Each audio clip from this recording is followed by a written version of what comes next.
روزہ ایک فرض عبادت ہے جو کہ ہر سال ہم رمضان کے مہینے میں رکھتے ہیں، اور رمضان کے آنے سے پہلے اس کی تیاری کرتے ہیں، ذہنی طور پر، عملی طور پر اس کا انتظار کرتے ہیں، اس کا استقبال کرتے ہیں۔ جیسے کوئی بھی اہم کام ہماری زندگی میں ہوتا ہے تو ہم اس کی تیاری کرتے ہیں، کوئی شادی ہو، کسی مہمان نے آنا ہو، کوئی پروگرام ہو، تو ہم پہلے اس کی تیاری کرتے ہیں۔ اگر ہم تیاری نہ کریں تو پھر کیا ہوگا؟ سخت پریشانی ہوگی، افراتفری ہوگی، سکون سے آپ وہ کام کر نہیں سکیں گے۔ دو طرح کے مہمان ہوتے ہیں نا، ایک وہ مہمان ہوتے ہیں جو بتا کے آتے ہیں، تو آپ ان کے آنے سے پہلے خود بھی تیار ہو جاتے ہیں، گھر بھی صاف ستھرا کر لیتے ہیں، کھانا بھی تیار کر لیتے ہیں، اور پھر خوشی خوشی ان کو ویلکم کرتے ہیں، آپ کو ان کے آنے کا انتظار ہوتا ہے۔ لیکن کچھ مہمان ایسے ہوتے ہیں کہ جو اچانک آ جاتے ہیں، سرپرائز دیتے ہیں، وہ سمجھتے ہیں کہ ہم بڑی اچھی بات کر رہے ہیں، دوسرے کو خوش کریں گے، لیکن ان کے آنے پر کیا ہوتا ہے؟ جو اچانک آتے ہیں، آپ پتہ نہیں کس حلیے میں، ہو سکتا ہے کہ سلیپنگ سوٹ میں ہو، رات کے کپڑوں میں ہو سکتا ہے کہ ابھی گھر کی صفائی نہ شروع ہوئی ہو سکتا ہے کہ آپ کے یہاں کچھ کھانے کی چیز بھی نہ ہو، گروسری بھی نہ ہو، تو آپ کو ایسا مہمان پھر کیسے لگے گا؟ آپ اس کے آنے پر خوش نہیں ہوں گے، آپ اس کا حق ادا نہیں کر سکیں گے، آپ اس کا اکرام نہیں کر سکیں گے، اس کو عزت نہیں دے سکیں گے جو اس کو ملنی چاہیے۔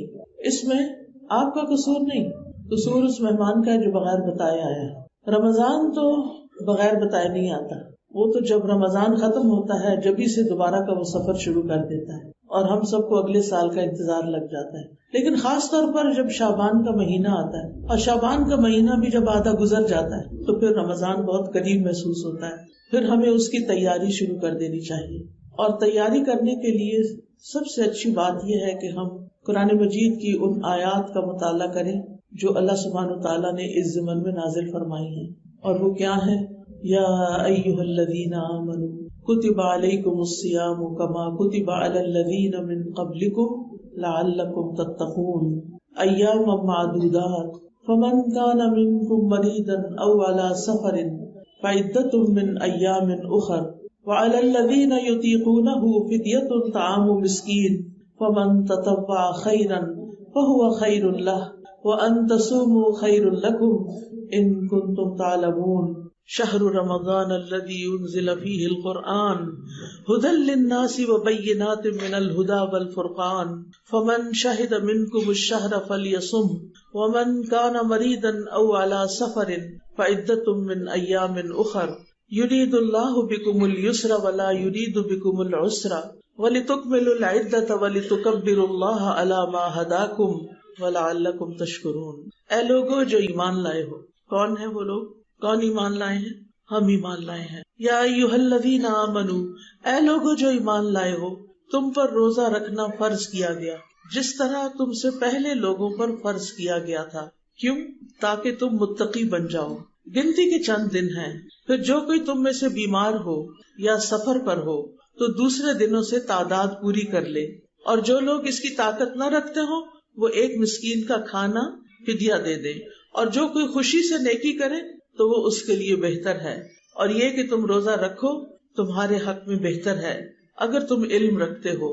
رمضان وہ مہینہ ہے جس میں قرآن نازل کیا گیا، یہ ہدایت ہے لوگوں کے لیے، اور ہدایت اور حق و باطل میں فرق کرنے والے روشن دلائل ہیں۔ تو جو کوئی تم میں سے اس مہینے کو پائے اسے چاہیے کہ اس کے روزے رکھے، اور جو بیمار ہو یا سفر میں ہو تو دوسرے دنوں سے تعداد پوری کر لے۔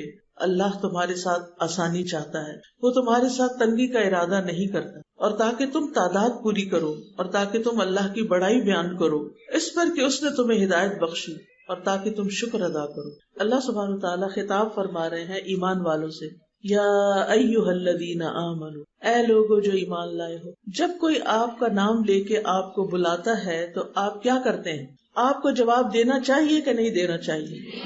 دینا چاہیے۔ اور اللہ سبحانہ تعالیٰ آپ کو ایمان کے واسطے سے یا ایمان کے آپ کے تعلق سے آپ کو پکار رہے ہیں، یا ایھا الذین آمنوا، اے لوگو جو ایمان لا چکے ہو۔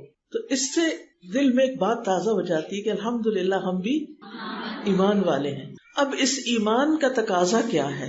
اس ایمان کی وجہ سے کرنا کیا ہے؟ جو حکم اس آیت میں دیا جائے گا اس کو ہم نے ماننا ہے، اور وہ حکم کیا ہے؟ کتب علیکم الصیام، تم پہ روزے لکھ دیے گئے ہیں، فرض کر دیے گئے ہیں، یعنی یہ ایک ایسی عبادت ہے جو فرض کے درجے میں ہے، اور جو عبادت فرض ہوتی ہے اس کو ہر صورت پورا کرنا ہوتا ہے، اس میں پھر اپنی مرضی نہیں ہوتی، اپنی چوائس نہیں ہوتی، یعنی ہر حال میں اس حکم کو پورا کرنا ہے۔ اللہ تعالیٰ نے ہمیں کس لیے پیدا کیا؟ اپنی عبادت کے لیے۔ تو سب کو پتا ہے نا کہ اس دنیا میں ہم اللہ کی عبادت کے لیے آئے ہیں۔ عبادت کیا ہوتی ہے عام معنوں میں؟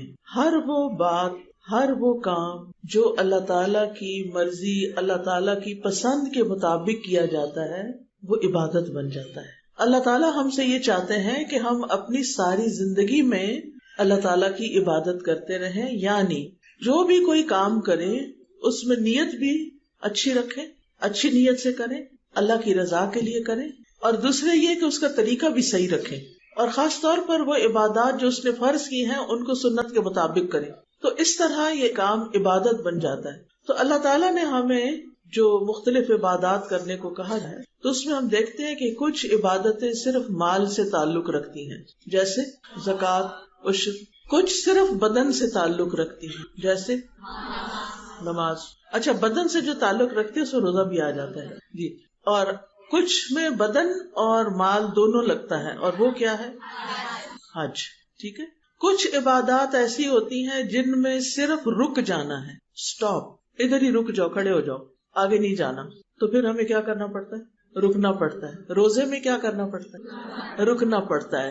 کس کس چیز سے رکنا ہوتا ہے؟ کھانے پینے سے رک جانا ہے، اور جنسی خواہشات کے پورے کرنے سے رک جانا، اور زبان کے غلط استعمال سے رک جانا ہے، جو پہلی دو چیزوں سے بھی زیادہ مشکل کام رکنے کا۔ میں بات کر رہی تھی نا کہ اللہ تعالیٰ خوش ہوتا ہے ان کاموں سے جن کے کرنے کا اس نے ہمیں حکم دیا، اور ان کاموں سے جن سے اس نے رکنے کا حکم دیا۔ تو کچھ لوگ کرنے والے کام کرتے جاتے ہیں لیکن رکنے والے کاموں سے رکتے نہیں ہیں، جیسے جھوٹ بولنا، چغلی کرنا، غیبت کرنا، دھوکہ دینا، جو تجارت ہے اس میں دھوکہ دینا، پیسے زیادہ لے لینا، چیز کم تول کے دینا، خراب چیز بیچ دینا، اور سود کا لین دین، حرام کمائی کے دیگر طریقے۔ تو بہت سے لوگ اس سے نہیں رکتے۔ آج آپ دیکھیں کہ ہم ایک اسلامی ملک ہیں، اور اسلام کے نام پر یہ ملک لیا گیا تھا، لیکن ہم خود ہی اسلام کا مذاق اڑا رہے ہیں۔ ہم اپنے آپ کو مسلمان کہتے ہیں، لیکن جو کچھ ہماری کتاب کہتی ہے ہم اس کے مطابق کرتے نہیں ہیں، اور جن چیزوں سے ہماری کتاب ہمیں روکتی ہے وہ ہم اس سے رکتے نہیں ہیں۔ ہماری گھریلو زندگی ہو، ہماری معاشرتی زندگی ہو، تو پھر ہم کس چیز کے مسلمان ہیں؟ پھر تو ہم نے اللہ تعالیٰ کی مرضی کے مطابق زندگی نہ گزاری، ہماری عبادتوں میں خلل آ گیا۔ تو روزہ ان عبادتوں سے متعلق ہے جن میں انسان کو رک جانا ہوتا ہے، اور اس میں انسان کا ایک امتحان ہوتا ہے۔ کچھ لوگوں کے لیے مال خرچ کرنے کی بجائے جسمانی کام آسان ہوتا ہے، مال دینا انہیں مشکل ہوتا ہے۔ کچھ لوگ اس کے اپوزٹ ہوتے ہیں، انہیں جسمانی عمل مشکل لگتا ہے، کچھ کرنا مشکل لگتا ہے، لیکن مال دینا آسان لگتا ہے۔ کچھ لوگوں کے لیے پسندیدہ چیز کو خرچ کرنا آسان ہوتا ہے، لیکن پسندیدہ چیز سے رکنا مشکل ہوتا ہے۔ یعنی اگر ان سے کوئی کہنا کہ اپنی پسندیدہ چیز اللہ کے راستے میں دے دو، وہ کیا کریں گے؟ دے دیں گے، خوشی سے دے دیں گے۔ یہ ان کے لیے آسان ہے، کرنا آسان ہے۔ لیکن اگر ان سے کہا جائے کہ اپنی پسندیدہ کھانے کی ڈش سے رک جاؤ، مثلاً چاکلیٹ سے رک جاؤ، یا اور کوئی بھی چیز جس کی ہمیں ہر ایک کی اپنی پسند ہوتی ہے نا، تو وہ ان کے لیے مشکل۔ انہیں لوگوں کو کھلانا آسان لگتا ہے، خود ڈائٹنگ کرنا مشکل لگتا ہے۔ تو ہم میں سے ہر ایک کی کچھ کمزوریاں ہیں، کچھ اسٹرینتھس ہیں۔ کچھ لوگ اچھے اچھے کام کرتے ہیں، اور کچھ لوگوں کے لیے اچھے کام کرنا مشکل ہوتا ہے۔ کچھ لوگوں کے لیے برائیوں سے بچنا آسان ہوتا ہے، کچھ کے لیے مشکل ہوتا ہے۔ تو اسی وجہ سے آپ دیکھیں کہ اللہ تعالیٰ نے صرف ایک طرح کی عبادتیں ہم پہ فرض نہیں کی، بلکہ مختلف طرح کی عبادات ہم پہ فرض کی ہیں۔ کہیں ہمارے نفس کا امتحان ہے، کہیں ہمارے کھانے پینے کا امتحان ہے، کہیں ہمارے پہننے اوڑھنے کا امتحان ہے، جیسے مسلمان عورت کے لیے حجاب کا حکم ہے، کہیں ہمارے لیے نماز کا، کہ کچھ لوگوں کو نیند اتنی پیاری ہوتی ہے کہ وہ سو کے نہیں اٹھ سکتے صبح فجر کے وقت، اور ان کی نماز چلی جاتی۔ یہ کوئی معمولی چیز نہیں ہے۔ اکثر گھروں میں دیکھا گیا کوئی ایک نماز پڑھتا ہے، کوئی دو پڑھتا ہے، سارے نہیں پڑھتے۔ اس کی بڑی نحوست ہوتی، اور ہر گناہ جو ہے نا وہ ایک مصیبت لاتا ہے، یہ یاد رکھیں، زندگی میں پریشانیاں لائے گا۔ اس کے برعکس اللہ تعالیٰ فرماتے ہیں لِلَّذِينَ أَحْسَنُوا فی ہذہ الدنیا حسنہ، جو لوگ اچھا کریں گے، نیکی کے کام کریں گے، انہیں اس دنیا میں بھی اچھائی ملے گی، یہاں بھی ان کے لیے بھلائی ہوگی. لہذا ہم سب اللہ سبحانہ وتعالیٰ کی طرف سے آزمائے جا رہے ہیں، اور عبادات امتحان کا ایک ذریعہ ہے کہ کون کرتا کیا ہے. اللہ تعالیٰ فرماتے ہیں الذی خلق الموت والحیات لیبلوکم ایکم احسن عملا، اس نے زندگی اور موت کو اس لیے بنایا تاکہ تمہیں آزما کے دیکھے تمہیں اچھے کام کون کرتا ہے. اور اچھا کام کون سا اچھا ہوگا؟ جس کا اللہ تعالیٰ نے ہمیں حکم دیا یا ہم وہ کر رہے ہیں تو اس میں ہماری نیت بھی اللہ کی رضا ہو اور اس کا طریقہ بھی درست ہو. اگر طریقہ ٹھیک نہیں تو وہ احسن عمل نہیں ہو سکتا. مثلاً آپ روزے رکھ رہے ہیں لیکن روزوں کے احکام آپ کو معلوم نہیں کہ کس چیز سے روزہ ٹوٹتا ہے، کس سے مکروہ ہوتا ہے، کب روزہ کھول سکتے ہیں، کب رکھنا ہے، کیا کرنا ہے کیا نہیں، یہ احکامات نہیں پتا اور غلطیاں کر رہے ہیں تو وہ عبادت پوری نہیں ہوگی، اس میں نقص رہ جائے گا. تو روزہ کیا ہے؟ دراصل روزہ کا لفظ عربی زبان میں سیام اس کے لیے آتا ہے. سیام یا ایھا الذین آمنوا کتب علیکم الصیام، اور سیام کا مطلب ہوتا ہے رک جانا، یعنی طلوع فجر سے لے کر غروب شمس تک روزہ توڑنے والی چیزوں کو چھوڑ کر اللہ کی اطاعت بجا لانے کا نام روزہ ہے. روزہ ایک فرض عبادت ہے. رسول اللہ صلی اللہ علیہ وسلم نے فرمایا کہ یہ ایسا فرض ہے جو آخرت میں کفایت کرنے والا ہے، یہ بڑا فائدہ دینے والا ہے. یہ اسلام کی بنیادی تعلیمات میں سے ہے. اور اس آیت میں بتایا گیا کہ تم پر روزے فرض کیے گئے جیسے پچھلی امتوں پہ فرض کیے گئے تھے. تو اس سے کیا پتہ چلتا ہے کہ روزہ صرف ہم مسلمانوں کے لیے نہیں بلکہ پچھلی امتیں جیسے یہودی ہیں، عیسائی ہیں اور قومیں ہیں، ان کے ہاں بھی روزہ پایا جاتا تھا، انہیں بھی روزہ رکھنا ہوتا تھا. لیکن یہ ضروری نہیں کہ مدت کے لحاظ سے یا وقت کے لحاظ سے وہ ہماری ہی طرح ہو، اس میں فرق ہو سکتا ہے. ہمارے لیے رمضان کے مہینے میں روزے رکھنا فرض ہے. اگر ہم شوال میں رکھیں اور رمضان میں نہ رکھیں تو ہماری عبادت نہیں پوری ہوتی. عبادت تو اللہ کی اطاعت کا نام ہے. اللہ سبحانہ تعالیٰ کی آپ فرما برداری کرتے ہیں اور آپ رکتے ہیں. لہٰذا اگر آپ نے اپنی مرضی چلانی ہے یا اپنی عقل استعمال کرنی ہے، مثلاً عقل کیسے استعمال کرنی ہے کہ آپ کہیں کہ گرمیوں کے روزے بڑے لمبے ہوتے ہیں تو میں گرمیوں کی بجائے سردیوں کا 1 مہینہ رکھ لوں گی، ایسا نہیں کر سکتے. ہاں اگر قضا ہو گئے ہیں آپ کے کسی وجہ سے، بیماری کی وجہ سے، بچے کی پیدائش کی وجہ سے، تو وہ قضا آپ گرمیوں کے روزوں کی سردیوں میں رکھ سکتے، وہ ایک ایکسیپشنل کیس ہے، لیکن عام طور پر نہیں. روزہ اسلام کی مضبوط رسی ہے. براء ابن عازب کہتے ہیں ایک مرتبہ ہم لوگ نبی صلی اللہ علیہ وسلم کے پاس بیٹھے ہوئے تھے. آپ پوچھنے لگے اسلام کی کون سی رسی سب سے زیادہ مضبوط ہے؟ صحابہ نے عرض کیا نماز. آپ نے فرمایا بہت اچھا جواب ہے. اس کے بعد کون سی؟ لوگوں نے کہا زکوٰۃ. فرمایا بہت خوب. اس کے بعد کون سی؟ لوگوں نے عرض کیا رمضان کے مہینے کے روزے. آپ نے فرمایا بہت خوب. یعنی ایسے ہی ترتیب بنتی ہے. اور یہ اسلام کا 1/3 ہے، نماز، روزہ اور زکوٰۃ. حدیث میں آتا ہے کہ روزے جیسا کوئی عمل نہیں، یعنی روزے سے آپ کو جو حاصل ہوتا ہے اس کا کوئی آلٹرنیٹ نہیں کہ آپ یہ کہیں کہ اچھا میں روزہ نہیں رکھنا چاہتا، میں کچھ اور کر لوں. نہیں، اگر آپ ایک صحت مند انسان ہیں تو آپ کو رکھنا ہی ہوگا. پھر اسی طرح حدیث میں آتا ہے کہ روزہ ڈھال ہے اور مومن کے قلعوں میں سے ایک قلعہ ہے. ڈھال کا کیا مطلب ہے؟ جو آگ سے بچانے والا ہے. اور قلعے کا کیا مطلب ہے؟ کہ شیطان سے آپ کی پروٹیکشن ہو جاتی ہے. جابر رضی اللہ عنہ سے مروی ہے کہ نبی صلی اللہ علیہ وسلم نے فرمایا بے شک روزہ تو ایک ڈھال ہے جس کے ذریعے بندہ جہنم سے اپنا بچاؤ کرتا ہے، جہنم سے بچ جاتا ہے. اللہ تعالیٰ فرماتا ہے روزہ خاص میرے لیے ہے، لہٰذا اس کا بدلہ بھی میں ہی دوں گا. اور وہ انعام جو اللہ تعالیٰ خود دے وہ کتنا بڑا ہو سکتا ہے. پھر اسی طرح اگر آپ ایمان کے ساتھ، یقین کے ساتھ اور ثواب کی نیت سے روزے رکھیں، پتلے ہونے کی نیت سے نہیں، کیونکہ بار بار دل میں ایسے خیال آتا ہے نا اچھا شکر ہے رمضان آ رہا ہے، کم کھائیں گے شاید کچھ وزن کم ہو جائے. اس خیال کو فوراً جھٹک دیا کرے کہ نہیں، میں نے وزن کم کرنے کے لیے روزے نہیں رکھنے بلکہ اللہ کی رضا کے لیے روزے رکھنے. کیونکہ جس کام میں نیت ٹھیک نہ ہو وہ کام اللہ کے یہاں قبول نہیں ہوتا. اللہ سبحانہ تعالیٰ کو وہ چیز بالکل پسند نہیں جو اس کے لیے نہیں کی گئی اور کسی اور کے لیے کی گئی ہے، یہ اس کو بالکل پسند نہیں. تو ہمیں بھی پھر کیا کرنا ہے کہ جو اللہ تعالیٰ کو پسند نہیں وہ ہمیں بھی نہیں کرنا، ہمیں بھی پسند نہیں، اور ہمیں وہ کرنا ہے جو اللہ تعالیٰ کو پسند ہے. تو جو شخص ایمان کے ساتھ اور ثواب کی نیت سے روزے رکھے گا. ثواب کی نیت کرنی ہے. بعض لوگ کہتے نہیں ثواب کی نیت کا کیا مطلب ہے, ہم بس اللہ کا حکم ہے اس لیے کر رہے ہیں. لیکن ہمیں حدیث سے بتایا گیا ہے من صام رمضان ایمانا واحتسابا غفر له ما تقدم من ذنبه.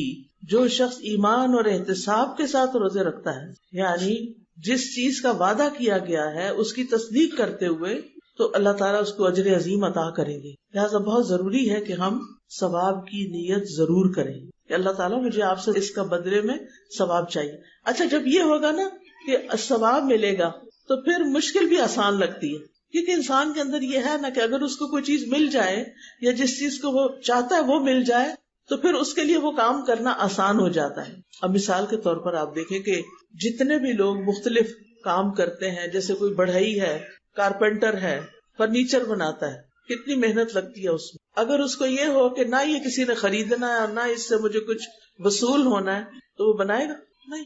اسی طرح باقی بھی سارے کام. لیکن جب ان کو یہ پتا ہوتا ہے کہ میں اچھے سے اچھا بناؤں گا تو اتنے کا بک جائے گا, تو یہ چیز اس کو موٹیویٹ کرتی ہے اور اپنے کام میں خوبصورتی لانے کا فیصلہ کر لیتا ہے انسان. جب ہمارے دل میں یہ ہوگا کہ یہ اللہ کے لیے میں کر رہی ہوں اور اللہ نے مجھے اس کے اجر دینا ہے, تو پھر میں اس روزے کو سنبھالوں گی بھی. اچھا, کیسے سنبھالیں گے روزہ اپنا؟ جن چیزوں سے منع کیا گیا ہے ان سے رک کر. مثلا کس چیز سے منع کیا گیا؟ جی, زبان کے جتنے بھی گناہ ہیں. تو اس رمضان اگر آپ کو یہ لیکچر یاد رہے کہ ہم گئے تھے ایک استقبال رمضان کا لیکچر سننے اور اس میں ہمیں ایک نصیحت کی گئی تھی, اور وہ میری نصیحت آپ سب بہنوں کے لیے, اپنی زبان کی حفاظت کرنی. پورا مہینہ اپنے اوپر سخت چیک رکھنا ہے کہ میں نے کسی سے سخت بات نہیں کرنی, میں نے کسی سے لڑائی نہیں کرنی, میں نے کسی کا دل نہیں دکھانا, میں نے کسی کا مذاق نہیں اڑانا. یہ سب کچھ کس سے ہوتا ہے؟ زبان سے ہی ہوتا ہے.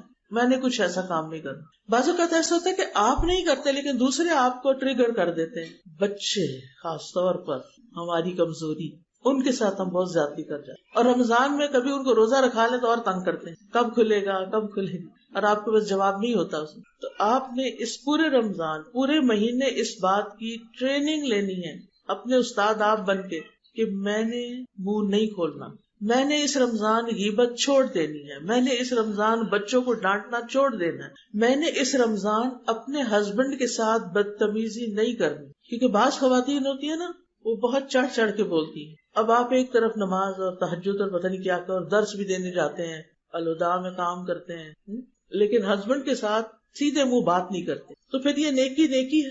تو رمضان ایک تربیت کا مہینہ ہے ہم سب کے لیے, میرے لیے بھی آپ کے لیے. یہ جو چھوٹی چھوٹی باتیں میں مثالیں دے رہی ہوں آپ کو, جس کی عام طور پر کمپلینٹس آتی رہتی ہیں, تو مثالیں دے رہی ہوں. اب اگر ایک مہینہ آپ نے چغلی نہیں کی, جھوٹ نہیں بولا, بدتمیزی نہیں کی, بچوں کو نہیں ڈانٹا, تو کیا ہوگا؟ مہینے کے بعد آپ کی اصلاح ہو چکی ہوگی. اور یہی اصل مقصد ہے اللہ تعالیٰ کا کہ روزے کس لیے فرض کیے جا رہے ہیں؟ لعلکم تتقون. تتقون کا لفظ کس سے نکلا ہے؟ تقوی سے, وقایا سے. وقایا کا مطلب ہوتا ہے بچاؤ کرنا, بچنا, پرہیز کرنا, چھوڑ دینا. تو رمضان میں ہم اللہ کے حکم سے حلال چیزیں بھی چھوڑ دیتے ہیں. ایسے ہی ہے نا, کھانا حلال ہوتا ہے ہمارے فریج میں رکھا ہوا, ہم آرام نہیں لاتے, ہم چھوڑ دیتے ہیں. اور پھر باقی ریلیشنز بھی, لیکن حرام چیزیں پھر کیوں کنٹینیو کرتے ہیں؟ جھوٹ بولنا حلال ہے کہ حرام ہے؟ تو اسی لیے نبی صلی اللہ علیہ وسلم نے فرمایا کہ جس نے روزہ رکھ کر جھوٹ بولنا اور اس پر عمل کرنا نہ چھوڑا, اللہ تعالیٰ کو اس کی کوئی ضرورت نہیں کہ کوئی انسان بھوکا پیاسا رہے, سارا دن بھوک پیاس رکھے کہ جی میں روزے سے ہوں. تو انشاءاللہ اگر آپ کو یہ لیکچر یاد رہے تو آپ نے اس سال اپنے رمضان میں خاص طور پر زبان کی حفاظت کی پریکٹس کرنی اور اپنے آپ کو مجبور کرنا ہے کہ نہیں, کیونکہ بعض اوقات ایسا ہوتا ہے نا کہ کوئی بات ہمیں ایسی کر جاتا ہے کہ ہمارا دل چاہتا ہے ہم اسے ٹکا کے جواب دیں, اور ہمارے پاس جواب ہوتا ہے, ایسا نہیں کہ جواب نہیں ہوتا. پھر ہم کیوں رک جاتے ہیں؟ روزہ رک جانے کا نام. میں کھانے پینے سے رکی ہوئی, مجھے لڑائی سے بھی رکنا ہے, مجھے آگ بھڑکانے سے بھی رکنا ہے, مجھے فساد کریٹ کرنے سے بھی رکنا ہے. ایک اور چیز جو میں آپ کو تاکیدن کہہ رہی ہوں کہ ثواب کی نیت سے روزے رکھنے, کہ ہمیں اس پر ثواب ملے گا, کیونکہ روزے کا اجر اللہ کے ذمہ ہے. اور اللہ سبحانہ تعالیٰ کتنا دے گا بندے کو؟ دنیا میں بھی جن کے دل بڑے ہوتے ہیں, آپ نے دیکھا ہوگا کہ جب وہ آپ کو کچھ دیتے ہیں تو کتنا دیتے ہیں, دل کھول کے دیتے ہیں. اللہ تو سب بادشاہوں کا بادشاہ ہے, سب بادشاہوں کا بادشاہ ہے. وہ جب کسی کو کچھ دے گا تو کتنا دے گا، انگنت، اور اتنا خوبصورت کہ آپ سوچ ہی نہیں سکتے، اور وہ آپ کے دل کو بھی اچھا لگے گا. اچھا دنیا میں ایک کم از کم میرے ساتھ ہوتا ہے، جب میں کوئی بہت خوبصورت، بہت قیمتی، بہت ایسی چیز دیکھتی ہوں تو مجھے گھبراہٹ ہوتی ہے. کیوں گھبراہٹ ہوتی ہے؟ اتنی مہنگی، اتنی زیب و زینت والی، میرے خیال ہے میں نہ استعمال کروں، میرے مزاج کے خلاف. یہ دنیا میں ہم ایسے لوگ ہیں کہ جن چیزوں پہ بعض اوقات خوش ہوتے ہیں لوگ، ہم اس پہ بھی خوش نہیں ہو سکتے. اس کے پیچھے بھی وجوہات ہوتی ہیں. انسان سوچتا ہے کہ یہ دنیا کی اٹریکشن اگر میں اس میں پڑ گئی تو پھر اس کی کوئی حد لمٹ نہیں ہے، پھر انسان اسی راستے پہ آگے اور سے اور آگے چل پڑتا ہے. لیکن جب آپ بڑے سے بڑا بھی گھر بنا لیتے ہیں اور بڑے سے بڑی چیزیں اکٹھی کر لیتے ہیں اور سارا دن انہی کی خاطر میں لگے رہتے ہیں، اور اگر آپ سے کہا جائے آئیں دورہ قرآن میں چلے تو آپ کہتے ہیں وقت نہیں ہے، بھئی گھر کے کام بہت ہیں. ٹھیک ہے، میں مانتی ہوں گھر کے کام بہت ہیں، گھر کے کچھ کام تو ضروری ہیں، کرنے ہی چاہیے، لیکن ہم نے گھروں میں کچھ غیر ضروری کام بھی ڈال رکھے ہیں جس کی وجہ سے ہمارا ایک بڑا وقت ان میں چلا جاتا ہے. آپ گھر میں جتنے زیادہ ڈیکوریشن پیس رکھیں گے اتنا زیادہ آپ کو صفائی کے لیے ٹائم چاہیے ہوگا، اتنی زیادہ آپ کو ان کی کیئر کرنی ہوگی. ایک چیز ہے تو ایک کی حفاظت کرنی پڑے گی، دو ہے تو دو کی کرنی پڑے گی، تین ہے تو تین، کام بڑھ گیا نا، کم ہوگا تو کم. آج میری کسی سے بات ہو رہی تھی تو وہ ایک ملک سے دوسرے ملک شفٹ ہوئی، امریکہ میں جا کے رہنا شروع کیا انہوں نے. تو میں ان سے پوچھ رہی تھی کہ آپ کی زندگی کیسے گزر رہی ہے اور مصروفیات کیسی، آپ نے گھر کا کچھ سامان لے لیا کہ نہیں لیا، کیسے سب کچھ. تو کہنے لگی کہ آج میں ایک سیل پر گئی تھی تو بہت طبیعت میری خراب رہی، سارا دن میں بے چین رہی ہوں. میں نے کہا کیوں، کیا ہوا؟ پتا چلا کہ وہاں پر اسٹیٹ سیلز ہوتی ہیں. اسٹیٹ سیل یہ ہوتی ہے کہ جب کوئی ایسا شخص فوت ہو جاتا ہے جس کے کوئی انہیریٹرز نہیں ہوتے، یعنی مثلاً اس کے بچے نہیں ہیں یا کوئی ریلیٹو نہیں ہے کہ جو اس کا سامان لے لے. ہمارے یہاں تو یہ ہوتا ہے نا کہ باپ فوت ہوتا ہے تو چیزیں بچوں میں تقسیم ہو جاتی ہیں، اور اگر صحیح نہ ہو تو لڑائیاں بھی ہوتی ہیں. یا تو یہ حالات ہے. وہاں کیا حالات ہے؟ وہاں لوگ عام طور پر بچے پیدا کرنا پسند نہیں کرتے. وہ کہتے ہیں ہماری عیش و عشرت میں خلل آتا ہے، ہم نے زندگی میں جو اپنے گولز اور ایمز بنائے ہوئے تو ہمیں بچے نہیں چاہیے. چائلڈ فری لائف، آزاد، ہم عیاشیاں کریں، حتیٰ کہ شادی بھی نہیں کرنا چاہتے. آپ کو پتہ نہیں، اسے سنا ہو، وہ کہتے ہیں ہمیں مفت میں لڑکیاں مل جاتی ہیں، ہمیں کیا ضرورت ہے کہ ویڈ لاک کہتے ہیں شادی کو، کہتے ہیں ویڈ لاک، کہ آپ کے اوپر پہ لاک لگ گیا کہ آپ بس ایک عورت کے ساتھ زندگی بسر کریں. کرسچینٹی میں ویسے بھی ہے نا کہ ایک ہی شادی کر سکتے ہیں اور پھر طلاق بھی نہیں ہے اور وہ مسائل الگ ہیں. تو انہوں نے کیا ڈیسائیڈ کیا، شادی نہ کرو اور پھر کیا کرو، ویسے ہی کسی کے ساتھ رہتے رہو. اب بہت سے مسلمان بچے بھی ایسے ہیں کہ جن کے ماں باپ کوئی 30 سال 40 سال پہلے یہاں سے گئے اور اب ان کے جوان بچے ہیں، اب وہ بھی اس طرح کی لائف سٹائل پسند کرنے لگ گئے ہیں، دیکھا دیکھی اپنے دوستوں کو ادھر ادھر. اب وہ کیا کرتے ہیں، اپنا اپارٹمنٹ لے لیتے ہیں، اکیلے رہتے ہیں. اب ظاہر ہے کہ انسان ہے، اب ایک جوان مرد ہو، بہت سا کماتا بھی ہو، سب کچھ ہو اس کے پاس، تو آپ کا کیا خیال ہے کہ وہ کوئی راہب کی زندگی بسر کرے گا؟ شادی اس نے نہیں کی، کوئی راہب بن کے رہے گا، مونک بن کے رہے گا؟ نہیں، وہ حرام رستے اختیار کرے گا. اور لوگ کرتے ہیں. اب شادی کی ضرورت نہیں کیونکہ حرام کھل ہے، آزادی ہے، جس کو چاہو اپنا پارٹنر بنا لو اور جتنے دن چاہو رہو، جب دل بھر جائے تو چھٹی نکالو اس کو یا خود نکل جاؤ، موو آؤٹ، اس لائف سے موو آؤٹ. ہمارے یہاں کیا ہے، ایک دفعہ شادی ہو گئی تو پھر بچے ہیں تو اب اچھا دن ہے یا برے دن ہے، صبر کرو رہو، اللہ اجر دے گا، ٹھیک ہو جائے گا معاملہ. زندگی بہت آئیڈیل نہیں تب بھی ٹھیک ہے. اچھا وہاں کیا ہے، اب بچے تو آپ نے پیدا نہیں کیے، آپ کو اللہ نے مال بہت دیا، آپ کی اچھی اچھی جابز ہیں. تو کہنے لگی کہ جس گھر میں گئی تھی وہ گھر کسی کا تھا جس کے بچے نہیں تھے. تو ایسا بندہ جب فوت ہو جاتا ہے نا تو اسٹیٹ یعنی حکومت وہ گھر لے لیتی ہے، وہ گھر حکومت کا ہو جاتا ہے. اب وہ کسی ایجنسی کو دیتی ہے کہ وہ اس کے اندر جتنا سامان ہے اس کو سیل کرے. کہتے میں جب اس گھر میں داخل ہوئی تو اس میں ایک ایک جو پینٹنگ تھی وہ 20-20 ہزار ڈالر کی، اور ایک ایک صوفہ $25,000 والا، اور ایک سے ایک قیمتی کراکری اور سب سامان. اور لوگ آ رہے تھے اور سستا کوئی 6,000 کو کتنا کر کے لے جا رہے تھے. اور گھر بھی شاید کسی جھیل کے کنارے تھا، بڑا ہی خوبصورت گھر، بہت بڑا گھر، اکیلا بندہ رہتا تھا. اور اب اس کا سامان، اب وہ تو قبر میں ہے، اس کے ساتھ تو آگے پتہ نہیں کیا ہو رہا ہے. لیکن کہتی ہے دیکھ کے بہت میرے دل میں تکلیف آئی کہ اس دن کے لیے اس نے یہ سب کچھ اکٹھا کیا تھا کہ یوں سارے لوگ ایک طرح سے لوٹ سیل کہہ لیں لے جائیں. میں نے کہا لینے والے بھی نہیں سوچ رہے، ان میں بھی کئی ایسے ہوں گے کہ جو بڑی خوشی سے لے جا رہے ہوں گے اور پھر آخر میں پھر یہی حال ہو، کیونکہ یہ اب ٹرینڈ چل پڑا ہے اور زیادہ ہو گیا ہے، موومنٹ ہے باقاعدہ.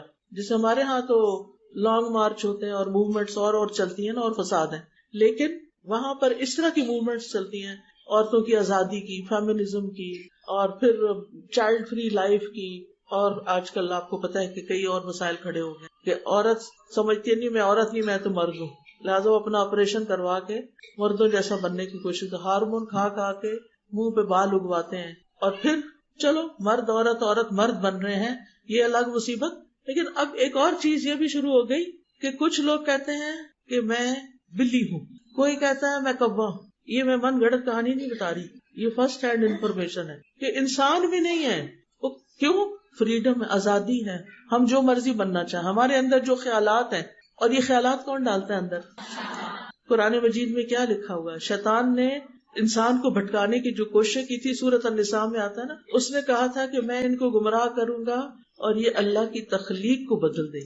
اللہ تعالیٰ فرماتے انا خلقناکم من ذکر و انثی، ہم نے تمہیں مرد اور عورت سے پیدا کی. انسان کی عزت اسی میں ہے کہ وہ انسان ہے. اب اگر ایک عورت کو اللہ نے عورت پیدا کیا اور وہ کہتی میں عورت نہیں ہوں، میں مرد ہوں، یا مرد کہتا نہیں میں عورت ہوں، وہ عورتوں والی آواز نکالتا ہے، وہ عورتوں والے یعنی کپڑے پہنتا ہے، وہ عورتوں والے سارے کام شروع ہو جاتا ہے کرنا، تو یہ ایک جھوٹ بھی ہے نا. اللہ نے آپ کو کیا بنایا، آپ کچھ اور کہہ رہے ہیں، آپ ہیں کچھ ہے کچھ اور ہے. تو یہ ساری چیزیں ہمارے معاشرے کے اندر آتی جا رہی ہیں. تو یہ آزادی کے نام پر اللہ کی حدود توڑنا اور اپنی مرضی کی زندگی بسر کرنا اور فطرت سے ہٹ جانا، یہ کیا ہے؟ یہ اللہ تعالیٰ کو پسند نہیں. ہم سب اپنی اپنی جگہ اللہ سے دعا کریں کہ اللہ تعالیٰ ہماری زندگی میں جو بھی ایسی کوئی سوچ ہے جو سیدھے رستے سے ہٹی ہوئی ہے، مغضوب علیہم والضالین والی سوچ ہے، اللہ تعالیٰ میری اس سوچ کو بدل دے. شیطان کے جو وسوسے میرے دل میں آتے ہیں، اللہ مجھے ان سے نجات دے، کیونکہ وہ سب سے بڑا دشمن ہے نا. رمضان میں شیطان نے قید ہو جانا ہے. آپ کو 1 مہینے کے لیے چھٹی ملنے والی ہے شیطان سے، اس میں آپ اپنے آپ کو رینیو کر سکتے ہیں، اپنا ایمان بڑھا کے، اپنی غلطیوں اپنے گناہوں کی توبہ کر کے، اپنی بری عادتوں کو چھوڑ کے، وہ چیزیں زندگی میں جو آپ کو نقصان دیتی ہیں دنیا کے لحاظ سے، دین کے لحاظ سے، ان سب چیزوں کو آپ نے کیا کرنا ہے؟ اپنی زندگی سے نکالنا ہے. لعلکم تتقون، تاکہ تم بچ جاؤ. کس سے؟ اللہ کی نافرمانی سے. کس سے؟ عذاب سے. روزہ آ رہا ہے تمہیں بچانے کے لیے. دوسرے لفظوں میں آپ یہ کہہ سکتے ہیں رمضان آ رہا ہے تبدیلی لانے کے لیے. آپ کے اندر ایک چینج آنا چاہیے. آپ کو اپنا ایک ٹارگٹ سیٹ کرنا چاہیے کہ آپ رمضان سے پہلے جو کچھ ہے وہ رمضان کے بعد نہیں ہوں گے. آپ انشاءاللہ ایک نئے انسان بنیں گے اور اپنی بری عادتیں چھوڑنے پر صبر کریں گے. اس صبر پر بھی اجر کا نیت رکھنی ہے آپ نے. کیسے؟ انما یوفی الصابرون اجرہم بغیر حساب، کہ صبر کرنے والوں کو ان کا اجر بے حساب ملے گا. بے حساب یعنی جس کا وہ سوچ ہی نہیں سکتے، اتنا کچھ مل جائے گا ان کو. اور دینے والا کون ہے؟ اللہ تعالیٰ. کیا اللہ تعالیٰ اپنا وعدہ پورا نہیں کرے گا؟ ضرور کرے گا. تو اس لیے آپ نے خوشی خوشی روزے رکھنے ہیں، خوشی خوشی گناہ چھوڑنے ہیں، خوشی خوشی بری عادتیں چھوڑنی ہیں، اجر کی نیت رکھنی ہے، ثواب کی نیت رکھنی ہے، اللہ کے قرب کی نیت رکھنی ہے، اللہ تعالیٰ سے اپنے دل کی باتیں کرنی ہے. یہ جو دنیا کی چیزیں نا، یہ اللہ اور ہمارے بیچ میں رکاوٹ پیدا کر دیتی ہیں. یہ ہمارا امتحان ہے. جب سارا دن کھانا پینا کوئی نہیں تو کتنی بڑی مصروفیت کم ہو گئی نا. سارا دن آپ کچن کی نہیں ضرورت، شام افطار سے پہلے آپ جا کے کچھ پکا لیں، کچھ تیار کر لیں تو تھوڑا ٹائم لگتا ہے. ابھی تو کیا ہوتا ہے، ہر تھوڑی دیر کے بعد آپ نہیں تو کوئی بچہ گھس جاتا ہے کچن میں، ایک آ رہا ہے ایک جا رہا ہے، سارا دن کچھ نہ کچھ لگا رہتا ہے. تو آپ کو وقت ملنے والا ہے. پھر آپ دیکھیں دن کو تو آپ روزہ رکھتے ہیں، رات کو آپ کیا کرتے ہیں؟ قیام، تراویح میں یا پھر تہجد کے وقت یا درمیانے حصے میں رات کے، جب آپ کا دل چاہے. ٹارگٹ یہ سیٹ کریں کہ روز کا کم از کم 1 سپارہ تراویح میں ضرور ہو جائے. یعنی آپ رات کے کسی حصے میں بھی یہ قیام کر سکتے ہیں. عام طور پہ تراویح اس لیے کہ تاکہ پھر رات کا باقی حصہ سو کے آرام سے صبح دوبارہ روزہ رکھ سکے، دن کو کام کر سکے، تو سہولت کے لیے. ورنہ یہ فرض نہیں ہے کہ عشاء کی نماز کے ساتھ ضرور پڑھی جائے. اگر آپ پڑھ سکتے ہیں تو بہت ہی اچھا، اگر نہیں پڑھ سکتے تو آپ سو کے دوبارہ اٹھے. لیکن اگر آپ کو ڈر ہے کہ میں اٹھ ہی نہیں سکوں گی تو بہتر ہے سب کے ساتھ پڑھ کے. سب کے ساتھ پڑھنا آسان ہوتا ہے جب انسان دیکھتا ہے اچھا یہ بھی اتنے اچھے پڑھ رہے، یہ بھی پڑھے، میں کیوں بیٹھ گئی ہوں، میں کیوں سو رہی ہوں، میں کیوں آرام کر رہی ہوں. اجتماعیت میں بڑی برکت ہے. اکیلے روزہ رکھنا رمضان کے بعد کتنا مشکل ہوتا ہے، لیکن رمضان میں سارے رکھ رہے ہوتے ہیں تو سب کے ساتھ آسان ہوتا ہے. اکیلے رات کو تہجد اٹھ کے پڑھنا مشکل ہوتا ہے، لیکن جب سارے تراویح پڑھ رہے ہوتے ہیں تو عادت پڑ جاتی ہے، آسانی ہو جاتی ہے. تو آپ دیکھیے کہ رمضان میں نا روزہ جو ہے نا، یہ آپ کے اور آپ کے رب کے بیچ میں ایک راز بھی ہے. راز بھی ہے. کسی کو نہیں پتا کہ آپ نے روزہ رکھا ہوا ہے یا نہیں رکھا ہوا. ویسے سب کہیں گے ہاں آپ روزے سے ہیں، لیکن اگر آپ نے نہیں رکھا تو کسی کو بھی نہیں پتا. آپ چھپ کے کچھ کھا لیتے ہیں، کسی کو نہیں پتا. لوگوں کی نظر میں آپ روزہ دار ہیں لیکن اصل میں آپ نہیں ہیں. تو یہ کیا ہے روزہ؟ روزہ آپ کے اور رب کے بیچ میں ایک راز ہے. آپ صرف اللہ کے لیے روزہ رکھتے ہیں. الصوم لی، اللہ تعالیٰ فرماتے ہیں روزہ میرے لیے ہے. بندے کی یہ عبادت صرف میرے لیے ہے، میں ہی جانتا ہوں کہ وہ روزے سے ہے یا نہیں. لہٰذا آپ نے دن کا کوئی نہ کوئی وقت یا رات کا کوئی نہ کوئی وقت ایسا ضرور نکالنا کہ آپ کسی گوشے میں جا کے بیٹھ جائیں، کسی اکیلی جگہ پہ گھر میں. مجھے معلوم ہے بچے ہوتے ہیں، ہسبینڈ ہے، جوائنٹ فیملی سسٹم ہے، بہت سے مسائل ہیں، لیکن پھر بھی کوئی نہ کوئی جگہ آپ کو گوشہ مل جائے. الحمدللہ موسم اچھا ہے، نہ زیادہ سردی ہے نہ زیادہ گرمی ہے. آپ گھر سے باہر نکل کے برآمدے میں بیٹھ سکتے ہیں، سین میں بیٹھ سکتے ہیں. اگر اللہ نے آپ کو لان دیا تو لان میں جا کے بیٹھ سکتے ہیں. یعنی کوئی نہ کوئی گوشہ تلاش کریں، اس میں آپ اللہ سے باتیں کریں، اس میں آپ اپنے لیے دعائیں کریں. آپ کو پتہ ہے روزہ دار کی دعائیں قبول ہوتی ہیں. آپ دعائیں کریں، آپ چپ کے اپنے رب کو پکاریں، آپ رو کے پکاریں، آپ آہوزاری کر کے پکاریں. آپ نے اللہ سے قریب ہونے کا ٹارگٹ رکھنا ہے. ایک ہوتا ہے ہم نے کتاب کھول لیتے ہیں اور ہم پڑھے جاتے ہیں، دعائیں پڑھے جاتے ہیں. کوئی بیچ میں آگے اس سے بات بھی کر لی، پھر شروع ہو گئے، پھر ادھر ادھر باتوں کا کچھ اس کو کہا ادھر آؤ تم فلاں یہ کر دو یہ کرو، اور ساتھ دعائیں مانگی. کیا دعائیں مانگنا ہے؟ چلو نہ ہونے سے بہتر ہے، شاید یہی فائدہ دے جائیں.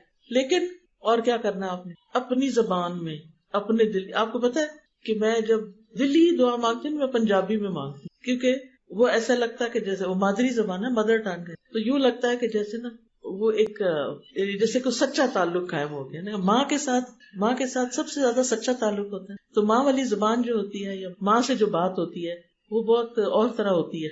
اوروں سے ہم اور طرح بات کرتے ہیں، ماں سے اور طرح کرتے. اللہ سبحانہ وتعالیٰ تو ساری ماؤں سے بھی زیادہ محبت کرنے والا ہے. تو آپ کے پاس دعاؤں کے کارڈ بھی ہوں، کتابیں بھی ہوں، ایپس بھی ہوں، سب کچھ ہو، لیکن آپ نے اندر آپ کو پتہ کیا فیل ہوگا. میں جب اس طرح بیٹھتی ہوں نا، میں جب ایسی دعا کرنے تو مجھے اپنے ذہن پہ آگے کئی چیزیں خیالات آ رہے ہوتے ہیں، ہٹانا پڑتا. تھوڑا ٹائم لگتا ہے اندر جانے میں، ڈیپ جانے میں. یہ ایسے ہی نہیں آ جائے گا. ہاں چلو چلتے پھرتے اللہ سے باتیں کر سکتے، لیکن آپ تصور میں بیٹھ استغفار کر اور پھر اللہ سے مانگے اللہ مجھے اپنا قرب دے دے، اپنی محبت دے دے، ایمان دے دے، توکل دے دے، امید دے دے، اپنا خوف دے دے، جہنم سے بچا لے، جنت میں داخل کر، اپنا دیدار عطا کر دے، اپنی پسند کے کام کرنے کی توفیق دے. اللہ مجھے ہر اس کام سے دور کر دے جو آپ کو پسند ہے، اور ہر اس کام کو کرنے کی توفیق دے جو آپ کو پسند ہے. اللہ میری مشکلات آسان کر دے. اللہ بیماروں کو صحت دے. میرے سارے بہن بھائیوں، دوستوں، رشتہ داروں جو زندہ ہیں، جو فوت ہو چکے ہیں، اللہ ان سب پر اپنی رحمت نازل کر دے، ان کو بخش دے. اللہ مجھے نیکی کے ان کاموں کی توفیق دے کہ جو میں کروں تو آپ راضی ہو جائیں. بس مجھے وہ رستے دکھا دے، آپ مجھے گائیڈ کریں، آپ مجھے راہ دکھائیں، آپ مجھے توفیق دیں، آپ مجھ سے کروا لیں. میں بہت کمزور ہوں، مجھے نہیں کرنا آتا، آپ مجھ سے کرا لیں. میں نے 2 منٹ بات کی ہوگی بس، تو یہ 2 منٹ آپ نے نکالنے اپنے لیے، باتیں کرنی ہے آپ نے اللہ سے، آرام سے پیار سے آہستہ آہستہ دعائیں کرنی انشاءاللہ تعالیٰ. ٹھیک ہے، یہ تو میں نے ایسے جو دل میں ابھی کہہ دیا، لیکن اللہ تعالیٰ آپ کو سجھائے گا اور بھی اچھا کہنا. عام طور پہ جب ہماری زندگی میں کوئی پریشانی آتی ہے نا تو ہم لوگوں کے پیچھے بھاگتے ہیں، اس کو بتا، اس کو بتا، اس کو بتا، سارا ہم اسی سے نکال کے بیٹھ جاتے ہیں، اور اللہ سے جب دعا مانگتے تو دھیان کہیں اور ہوتا ہے. نہیں، جب آپ کے اندر تکلیف آئے، جب آپ کو رونا آئے، جب آپ کو پریشانی آئے، پھر اللہ کو پکاریں. کسی انسان کو فون نہ کریں، کسی کو میسج نہ کریں، کسی سے مشورے ابھی نہیں کرنے، پہلے اللہ سے بات، پھر مشورہ کریں گے. پھر آپ دیکھیے کہ روزہ کبھی کبھی لگنے بھی لگتا ہے نا، تو آپ سوچیں کہ قبر میں جب اکیلے ہوں گے تو روزہ پروٹیکٹ بھی کرے گا. یہ میں اس دن کے لیے رکھ رہی ہوں، میں اس دن کا سامان تیار کر رہی ہوں. قیامت کے دن بھی سفارش کرے گا، جنت میں لے جانے والا کام ہے. جنت کا مخصوص دروازہ ہے روزہ داروں کے لیے. کیا نام ہے اس کا؟ باب الریان. تو روزے کا جو اصل مقصد ہے نا وہ ہے بچنا، تقویٰ.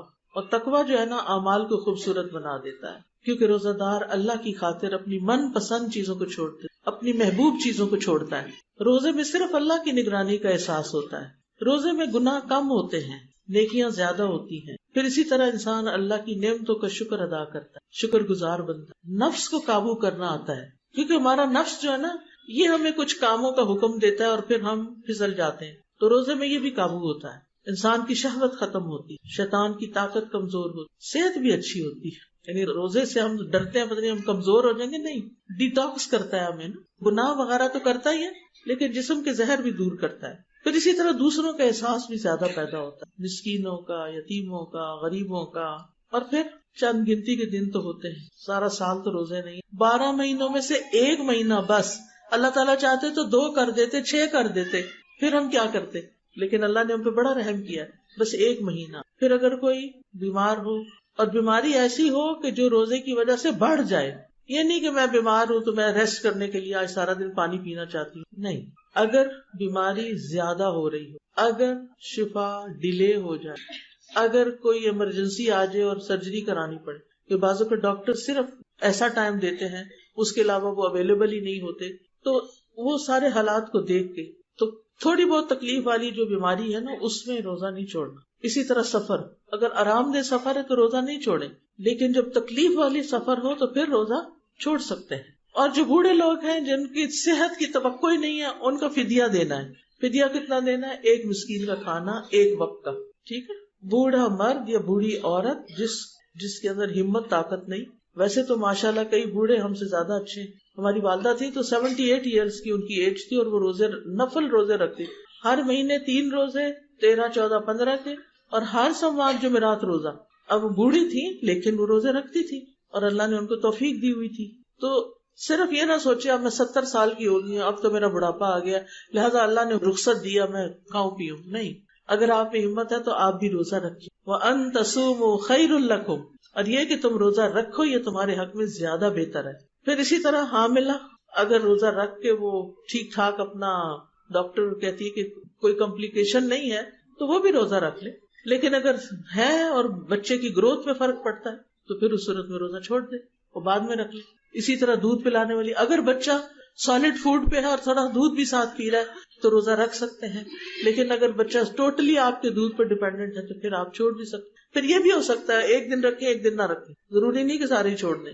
تو روزے اگر نہیں رکھ سکتا کوئی مجبوری سے، یعنی دوبارہ قضا بھی نہیں رکھ سکتا تو فدیہ ساتھ ساتھ دے دے، روزانہ 1 مسکین کو کھانا کھلاتا جائے یا اکٹھا 30 دنوں کا نکال دے۔ اور اس کا کوئی وقت مقرر نہیں کہ آپ نے ناشتے کا دینا ہے یا ڈنر دینا ہے، یعنی کوئی بھی ایک وقت کا اندازہ لگا کے کہ کتنا کھانا آپ خود کھاتے ہیں، جیسی پلیٹ آپ اپنے لیے بناتے ہیں نا ویسی آپ غریب کو بھیج دیں۔ آپ بریانی کھاتے ہیں تو بریانی بھیج دیں، آپ روٹی سبزی کھاتے ہیں تو وہ بھیج دیں، یعنی جو خود کھاتے ہیں وہی دے دیں۔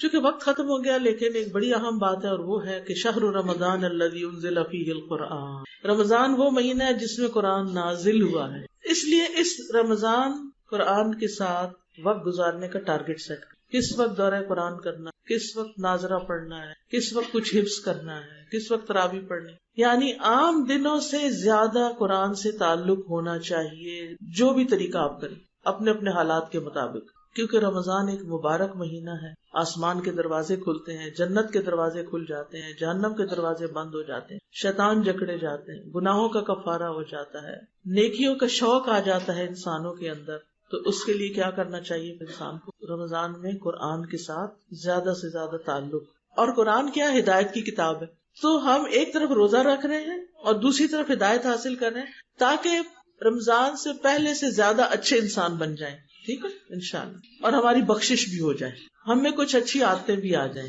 اور